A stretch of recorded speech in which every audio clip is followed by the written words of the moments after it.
Okay. Sir அப்ப நீங்க சொல்லுங்க, அப்பநாயக்கன்பட்டி புதூர்லேருந்து கிளம்பின ஒரு இளைஞன் 18 வயதுல லீடர் ஆஃப் த ஃபேமிலியாக ஆகுறாரு. அப்போ நீங்க எடுத்த அந்த இக்கட்டான சூழ்நிலையில எடுத்த முடிவுகள் அப்படின்னா அது என்னென்னவாக இருந்தது? நானும் வேலை செய்தால்தான் எங்க அம்மாவுக்கு வேலை பளு குறையும். மற்றவங்களுக்கெல்லாம் ஃபீஸ் கட்டணும்னா நானும் எங்க அம்மாவும் தான் ஒர்க் பண்ணணும். ஸோ 11 வயசுலேயே பருத்தி காட்டில் மே மாதம் வெயிலில் காலையிலேருந்து சாயங்காலம் வரைக்கும் பருத்தி எடுத்திருக்கிறேன். ₹1 ஒரு நாளைக்கு. Decision is I must work with my mother.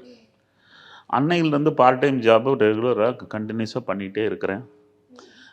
காலேஜில் படிக்கும்போது ₹5 30 பைசாவுக்கு ஒரு நாளைக்கு ஒரு ஷூ கடையில் சேல்ஸ்மேனாக வேலை செஞ்சுருக்கிறேன்.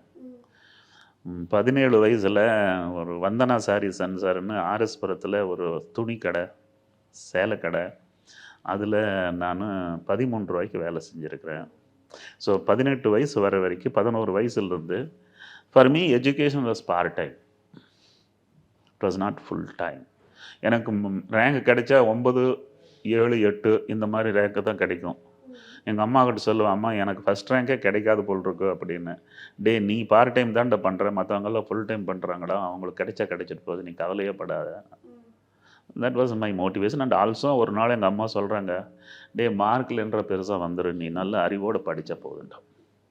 That time itself my mother new மார்க்கில் அதிகமாக ஒன்றும் இல்லை, அறிவில் தான் பையன் பெரிய ஆளாக வரணும். I was very happy. My mother தோ she was illiterate, she was broad-minded, she gave me full freedom. எங்கள் அம்மா என்னைய லீடராக ரெக்கக்னைஸ் பண்ணதுனால தான் நான் லீடர்னு நினைக்கிறேன். Presta Premium Women's Wear. Let your body love it.